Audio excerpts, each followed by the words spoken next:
two bodies, okay, of different mass, that is m1 and m2,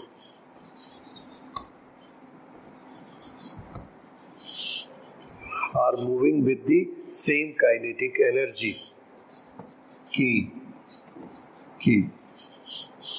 Okay, then ratio of their momentum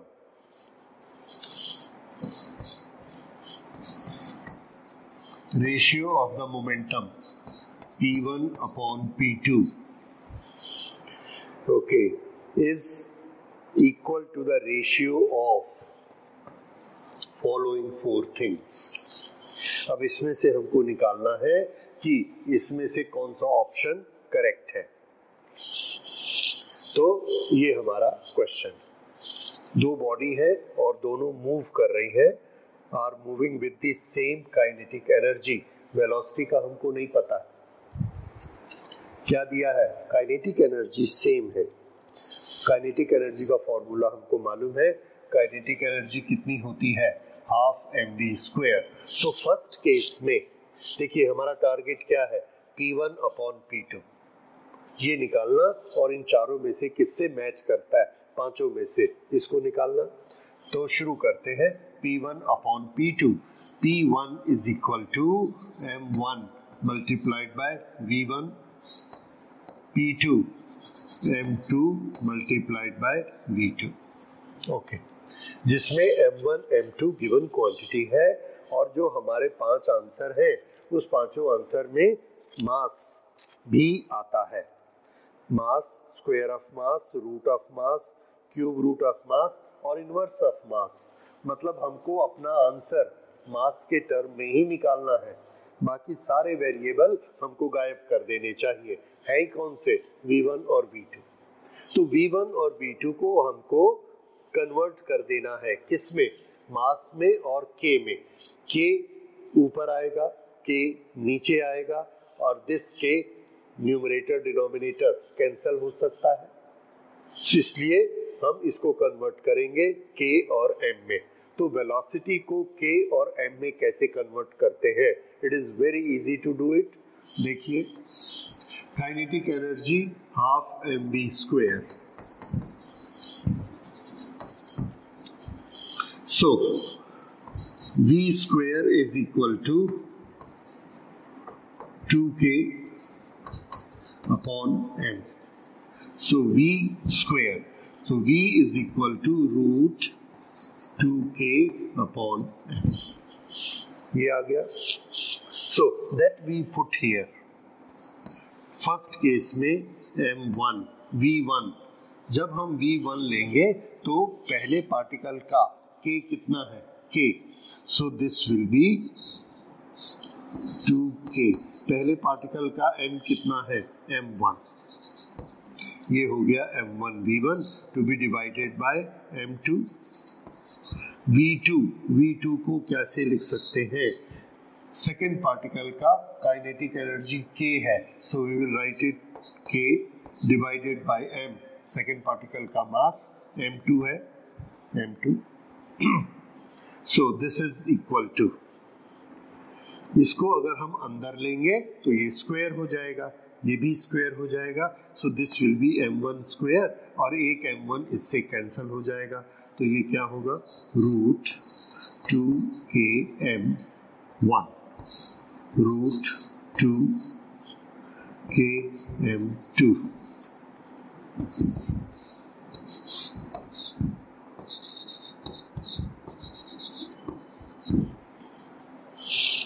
square root of the ratio of m1 upon m2.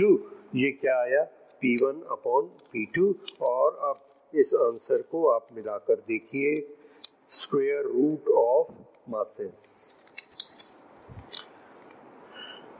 Yes, ratio of, last word देखिए, ratio of square root of masses.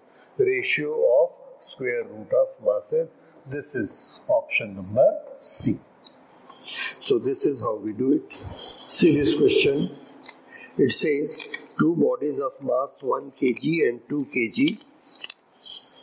Mass 1 kg.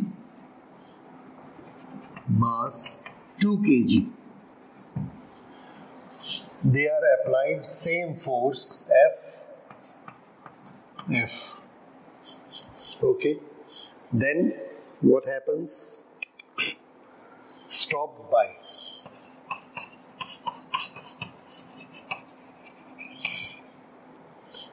ratio of their stopping distance.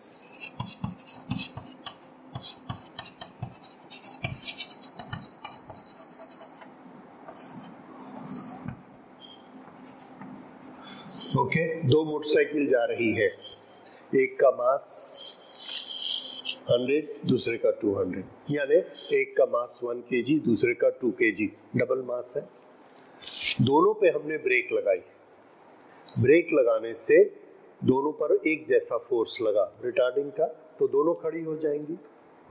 अब इनका कहना ये है कि जो ये हल्की वाली है ये S1 डिस्टेंस पर खड़ी हुई और ये जो भारी वाली है ये S2 डिस्टेंस पर खड़ी हुई, तो S1 और S2 का रेशियो क्या है?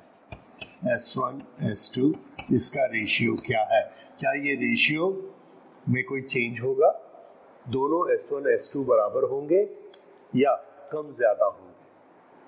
तो एक चीज तो हमको इनर्शिया से हम सोच सकते हैं कि जिसका वेट ज्यादा उसका इनर्शिया ज्यादा दूर तक जाएगी। कितनी ज्यादा दूर तक जाएगी that is to be calculated, और इसमें हमको ऑप्शन दिए गए हैं कि S1 S2 ये 2 to 1 हो सकता है, 1 to 2 हो सकता है, √2 to 1 हो सकता है। ये चारों पांचों ऑप्शन दिए हैं and we have to find out of them. Okay, तो फिर से क्वांटिटीज को देखिए, कौन कौन सी क्वांटिटी इन्वॉल्व है, सोचने का तरीका समझिए। Mass of the moving body involve है, फोर्स इन्वॉल्व है, डिस्टेंस इन्वॉल्व है, ये तीन चीजें इन्वॉल्व है इसमें। ओके, अब फोर्स, डिस्टेंस और दिस ये हमें निकालने हैं, तो हमको एक रिलेशन चाहिए। किसका?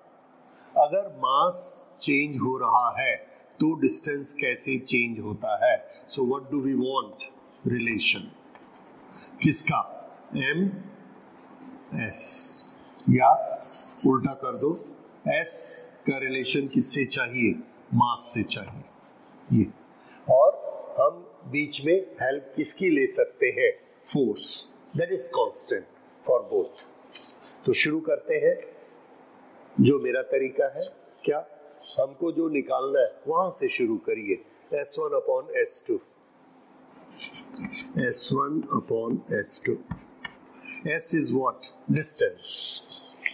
डिस्टेंस को हमें फोर्स में कन्वर्ट करना है, क्योंकि फोर्स में मास भी है, एक्सेलरेशन भी है, और दोनों का फोर्स बराबर है। ओके, तो डिस्टेंस का फोर्स से डायरेक्ट रिलेशन नहीं पता, लेकिन एक्सेलरेशन से रिलेशन पता है। एक्सेलरेशन फोर्स से रिलेटेड है, क्योंकि हमको पता है एक्सेलरेशन कितना होता है।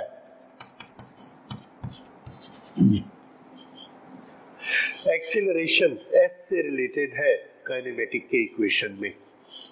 एक्सेलरेशन S से कहां रिलेटेड है? That's very good. ये दोनों बॉडी का ये क्या निकाला हमने? स्टॉपिंग डिस्टेंस, यानी लास्ट में जाकर इसकी वेलोसिटी क्या होती है? 0। और थोड़ा क्वेश्चन की लैंग्वेज को देखिए, it says two bodies are moving with same, okay हाँ, 1 kg 2 kg with same velocity. Same velocity मैं लिखना भूल गया, दोनों का velocity u,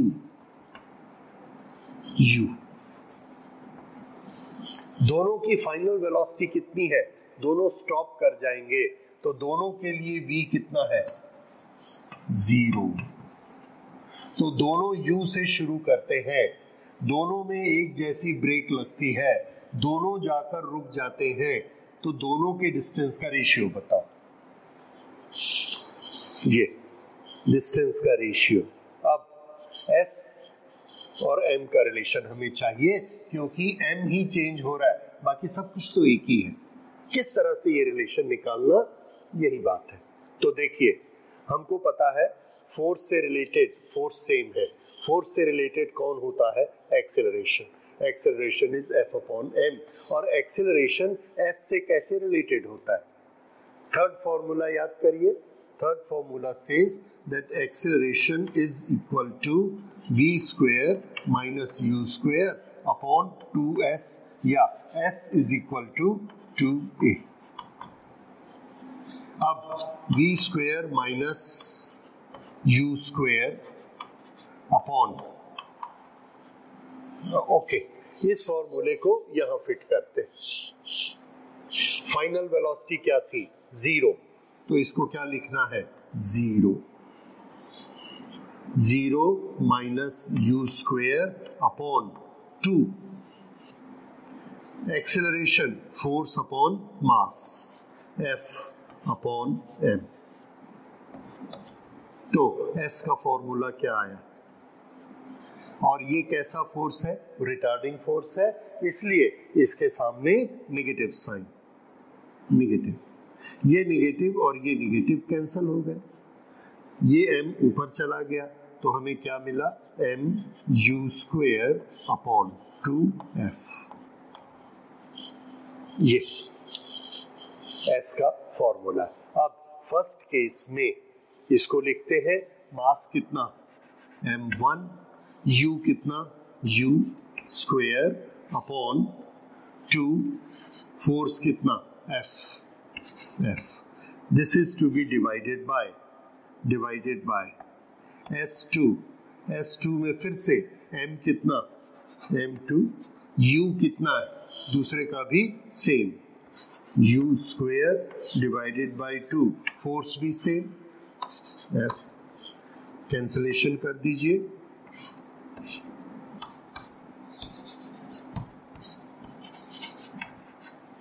done.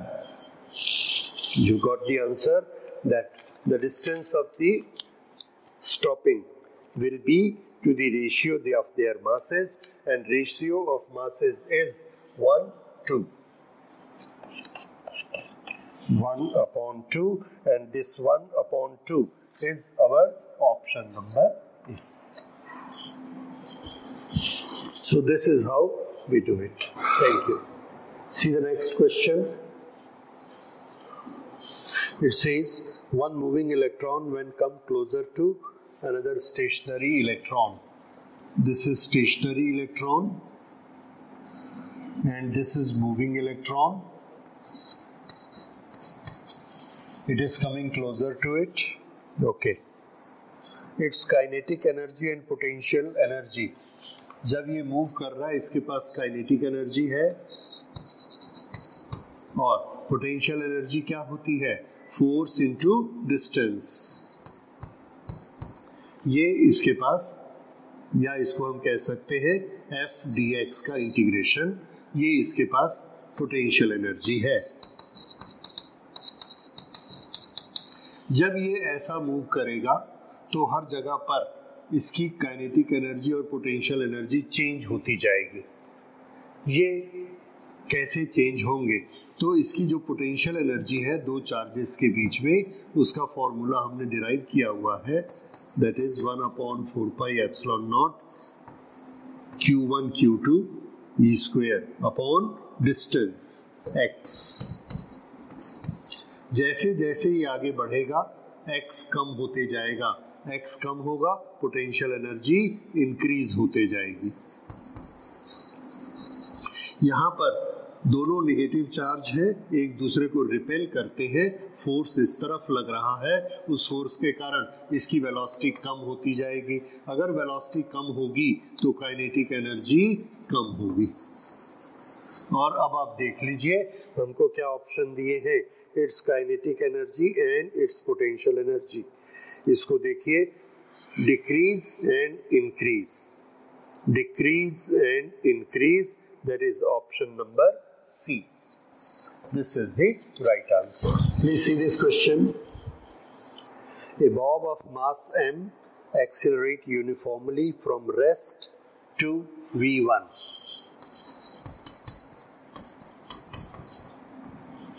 Rest to V1 in time T1.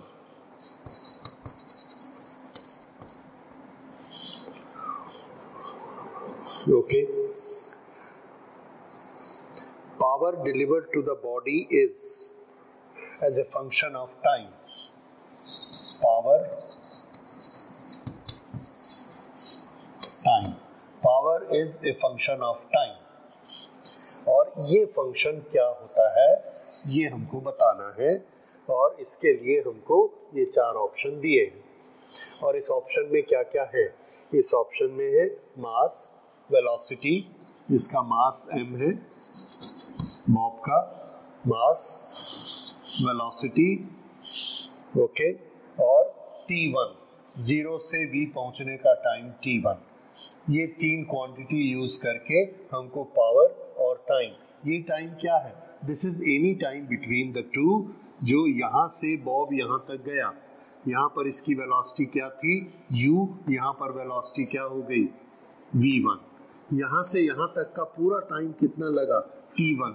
तो ये कोई भी हमने एक लोकेशन ले ली, ये यहाँ तक कितना टाइम बीता है? t। जब यहाँ से यहाँ तक का टाइम t बीत जाता है और ऑब्जेक्ट यहाँ पहुँचता है, तो इस समय इसकी पावर कितनी होगी? जैसे जैसे t बदलता जाएगा इसकी पावर बदलती जाएगी। वो रिलेशन हमको निकालना है, पावर और t का रिलेशन, और हम यूज किसको करेंगे? u, v, m, t1, क्योंकि चारों एक्सप्रेशन इसी के बने हुए हैं। तो इसको स्टार्ट करते हैं। हमें निकालना है power proportionate to t। Here power, power किसके बराबर होती है? पावर का फॉर्मूला हमको मालूम है, वर्क अपॉन टाइम, और दूसरा फोर्स मल्टीप्लाइड बाय वेलोसिटी। तो यहाँ पर वर्क अपॉन टाइम ना लेके हम क्या लेंगे? फोर्स इनटू वेलोसिटी, क्योंकि फोर्स में एक्सेलरेशन आता है और एक्सेलरेशन v और u से रिलेटेड होता है। v upon minus u upon t is acceleration. तो हमको एक्सेलरेशन के रिलेशंस मालूम है, इसलिए हम p का फॉर्मूला लेते हैं, force multiplied by velocity at any time. यहाँ पर तो फोर्स किसके बराबर होता है? Mass into acceleration into velocity. Okay, force into acceleration, हाँ, वेलोसिटी और, ठीक, वेलोसिटी और एक्सेलरेशन का relation, velocity is acceleration into time, velocity is acceleration into time। ठीक है, अगर यहाँ acceleration throughout a है तो ये velocity v1 किसके फॉर्म में आ जाएगी? a into t1। General formula सिर्फ t। ओके, ये आया। This is mass given, correct, इसको रखना है, t को भी हमने रखना है, ये हमको नहीं चाहिए acceleration.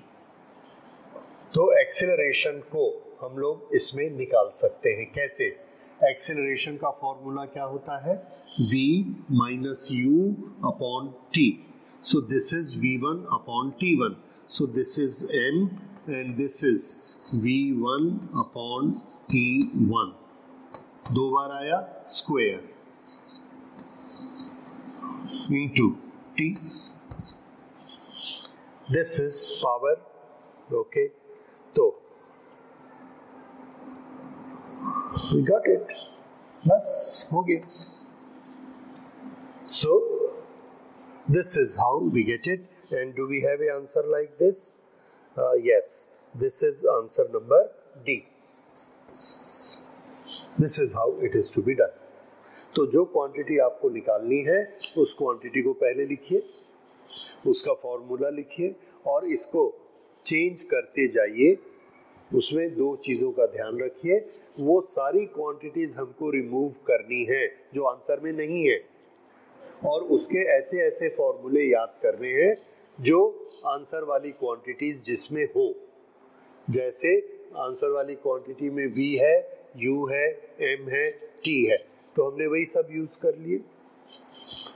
It is done. See this question. Okay. What is given to us? Kinetic energy of a body of mass 4 kg. M दिया है हमको 4 kg. और kinetic energy निकालनी है out of this 4. Momentum P, which is equal to mv, and this is equal to 6 Newton second. ये हमको दिया गया है और हमको निकालना क्या है? Kinetic energy. Okay, how can we find it? Kinetic energy का फॉर्मूला हमको मालूम है. Kinetic energy is equal to half mv square. We can write it as half m square v square upon m, and here it is half m square v square is mv whole square. Mv is equal to p, so we can write it p square upon m. Now put the values here. Half p is equal to 6, so this is 6 square divided by mass. Mass is 4. So 6 6 are 36 and 36 upon 8. So this is 4.5. What is this? Kinetic energy. 4.5 joule. Do you have any answer? Yes, this is option A. So it is done this way. Now let's go to the next question.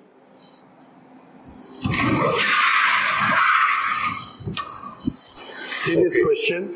A body of mass 3.9 slides with horizontal frictionless table with a speed v of 1.20 meter per second.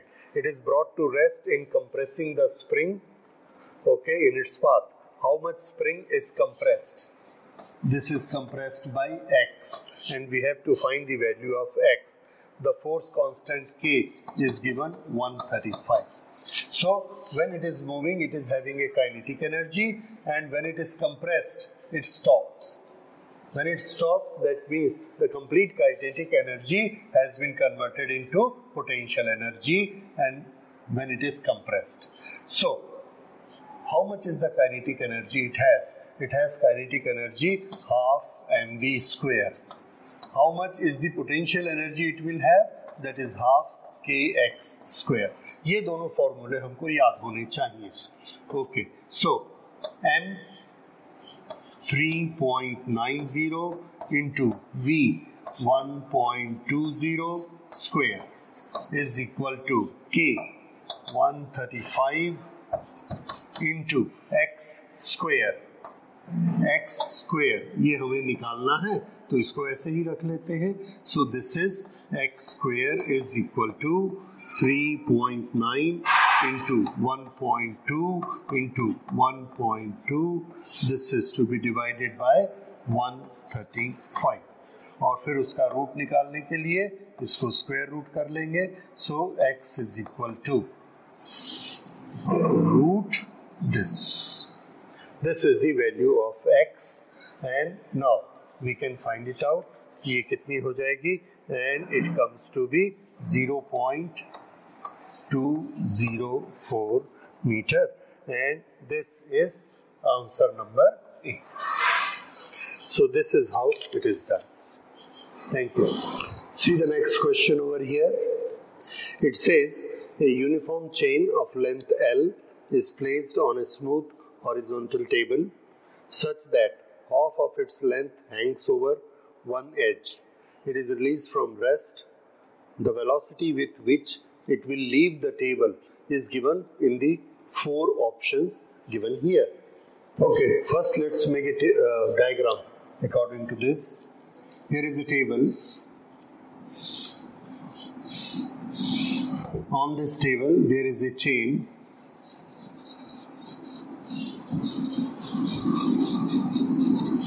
Its total length is L. L upon 2 is lying here. L upon 2 is lying here. Okay. Then it is allowed to fall. There is no friction over there, and it is released from rest. When it is released from rest, it falls down, and a situation comes when it is totally fallen down. That means it is here at this point. And how much is this length? L. So it has come here. Now, because of this force, it is having an acceleration, and because of that acceleration, its velocity goes on increasing. जब ये नीचे गिरती है तो इसकी velocity भी बढ़ते जाती है. ओके, तो जब ये इस पॉइंट पर आएगी कि इसने टेबल को छोड़ दिया, उस समय इस पूरे की कुछ न कुछ वेलोसिटी होगी.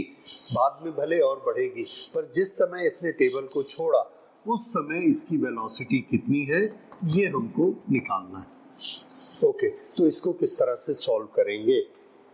तो इसके लिए जब भी कोई चीज ऊपर से नीचे गिरती है तो एक प्रिंसिपल हमको मालूम है, that the mechanical energy remain constant.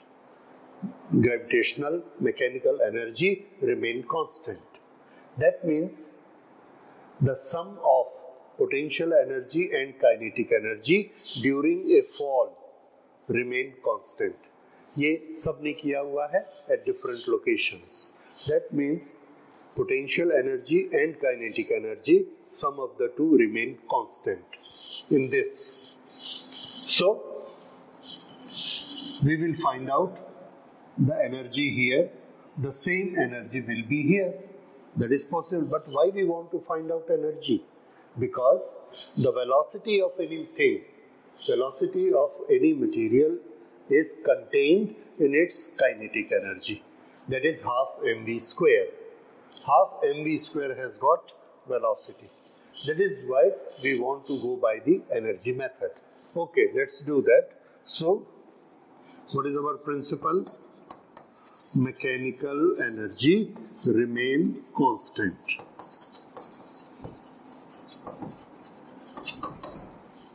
At this place, what is the mechanical energy? That is potential energy plus kinetic energy. In this case, it starts from rest. When it says start from rest, that means V is equal to 0. So this thing has become 0. So it has got only a potential energy. Okay, so we will count that potential energy at this point.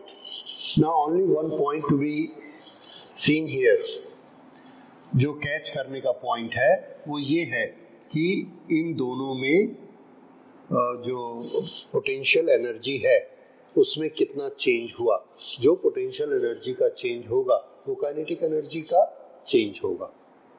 Okay, और यहाँ kinetic energy 0 है. तो यहाँ पर देखिए इतना portion, ये portion अर्थ के ऊपर लटका हुआ है, तो इसके पास पोटेंशियल एनर्जी जितनी होगी वो इसकी पोटेंशियल एनर्जी मानी जाएगी. So what is potential energy here for this system? इसकी पोटेंशियल एनर्जी निकालने के लिए हम इसका सेंटर ऑफ मास लेते हैं यहाँ पे. All the mass is located at this point. And what is the height of this point? If the total, if this to this is L by 2, then this is L by 4. And here is center of mass. The whole mass is located at this point. And what is the whole mass? This total mass, इसको हमने मान लिया पूरा मास m है. तो इस chain का मास कितना है? m by 2. और ये यहाँ पर लोकेटेड है. अब बताइए काइनेटिक एनर्जी, पोटेंशियल एनर्जी इसकी कितनी हुई? Potential energy is equal to mgh for any hanging object. तो इसका m कितना लेना है? m/2 इंटू g, और ये इसकी height, this is L/4 from the top. ये हमने रेफरेंस पॉइंट लिया, यहाँ से हम डिफरेंस निकालेंगे। तो यहाँ पर कितना ले रहे हैं, L/4। ठीक, यहाँ पर देखिए सेंटर ऑफ मास सेंटर में आया और सेंटर तक कितना है, L/2। टोटल हैंगिंग पार्ट का मास कितना है, m। ऊपर से डिस्टेंस कितना है, L/2। तो अभी इसकी एनर्जी कितनी हो गई, after mg and this distance is how much, L/2। तो सेंटर ऑफ मास जो L/4 पे था कहां पर आ गया, L/2 पर आ गया। कितना नीचे आ गया, ये पूरा m लेना है, ये आधा m लेना है, ये बाद की एनर्जी, ये पहले की energy. Okay,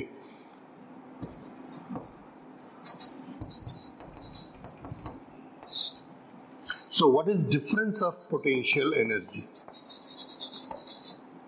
Difference of PE is equal to mg L/2 minus mgl upon 8. mgl upon 8. This is equal to, this is 8, 2 4s are 8, 1 into mgl. This is mgl. So this is 3 upon 8 mgl. This is difference of potential energy, and this difference of potential energy, this converts into kinetic energy. And what is kinetic energy of this body? This has got complete mass m, velocity v, so its kinetic energy is half mv square. Now m is cancelled, 2 4s are 8, so take the square root of both sides. V is equal to square root of 3 upon 4 gm.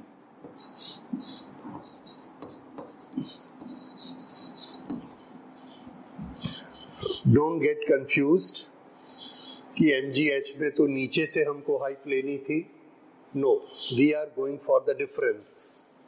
यहाँ और यहाँ के difference में height का difference कितना है, यहाँ से लेके यहाँ तक। पहले सेंटर ऑफ मास यहाँ था, अब सेंटर ऑफ मास यहाँ आ गया, तो कोई भी एक रेफरेंस पॉइंट लेके हमने वहां से ये डिस्टेंस लिया और वहीं से ये डिस्टेंस लिया।